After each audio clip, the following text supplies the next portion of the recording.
আসসালামু আলাইকুম, hello everyone, সবাই কেমন আছেন? এখন বাজে এই যে প্রায় 9:15। আমার কি হয়েছে আমি জানি না, প্রতিদিন এই টাইম আসতে এত পরিমাণে ক্ষুধা লাগছে, মানে বিকাল টাইমে বা সন্ধ্যার টাইমে কিছু খেতে ইচ্ছা করছে না, শুধু এক কাপ চা খাচ্ছি। কিন্তু এরকম একটা টাইম হলেই শুধু মনে হচ্ছে কিছু একটা খাই, এবং সেটা হচ্ছে ঝাল জাতীয় খাবার। তো আজকে ভাবছি একটু ফ্রেঞ্চ ফ্রাই করব, তো সেটা আপনাদের সাথে একটু শেয়ার করি। চলেন আমরা সবাই মিলে, আমার বন্ধুরা, দর্শক বন্ধুরা সবাই মিলে আমরা একটু ফ্রেঞ্চ ফ্রাই করি।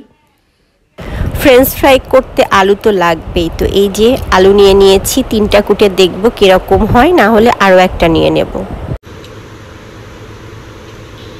তো এই যে আমি এখানে আলু নিয়ে নিয়েছি 3টা, আর পিলার নিয়ে নিয়েছি। তো আলুটার আমি এই যে খোসাগুলা ছাড়াই নিয়ে এখন আমি কিন্তু খুব সুন্দরভাবে আলু বা যে কোনো খোসা যে পিলারের সাহায্যে পিল করতে হয়, এটা কিন্তু খুব দ্রুত করতে পারি। আপনারা কি পারেন এরকম দ্রুত করতে? অবশ্যই কমেন্ট বক্সে জানায় দিবেন। আর আমি কিন্তু এটার দিক দিয়ে খুবই এক্সপার্ট। এই যে আমি এভাবে আলুগুলাকে কেটে নিয়েছি। আমরা তো জানি সবাই যে ফ্রেঞ্চ ফ্রাই কিভাবে আলু কেটে নিতে হয়, তো আমিও সেম প্রসেসে আলু কেটে নিয়েছি। আর অবশ্যই আপনারা কিন্তু এটাকে একটু ফ্যানের বাতাসে শুকায় নেবেন, না হলে একটু টিস্যু দিয়ে এই পানিগুলোকে একটু সোক করে নেবেন, মানে মুছে নেবেন, যেন এটার মধ্যে পানিটা না থাকে, তাহলে কিন্তু বেশ ক্রিস্পিনেস আসবে। আর অবশ্যই 2বারে তো ভাজবেন। কিন্তু যেহেতু আমার ক্ষুধা লাগছে, আমার এত টাইম নাই, আর খাবো তো আমি নিজেই, সেজন্য আমি এইরকমভাবেই ধোয়ার পরেই আমি এটাকে মাখায় ফেলবো। আর আমি এখানে একদম আমাদের বাঙালি স্টাইলে করব, সেটা হচ্ছে একটু পরিমাণ মতো লবণ দিব,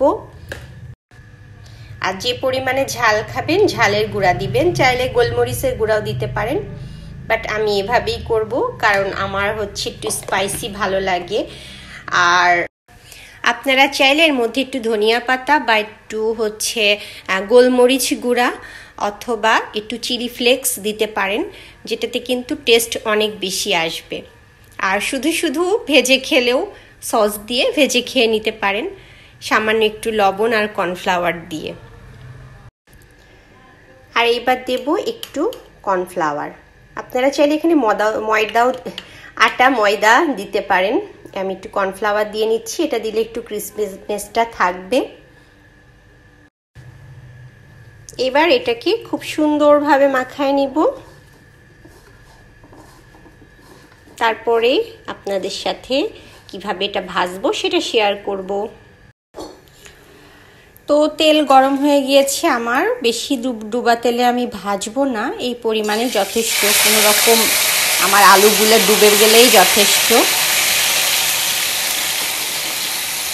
তো অল্প অল্প করে আমি ভেজে নিই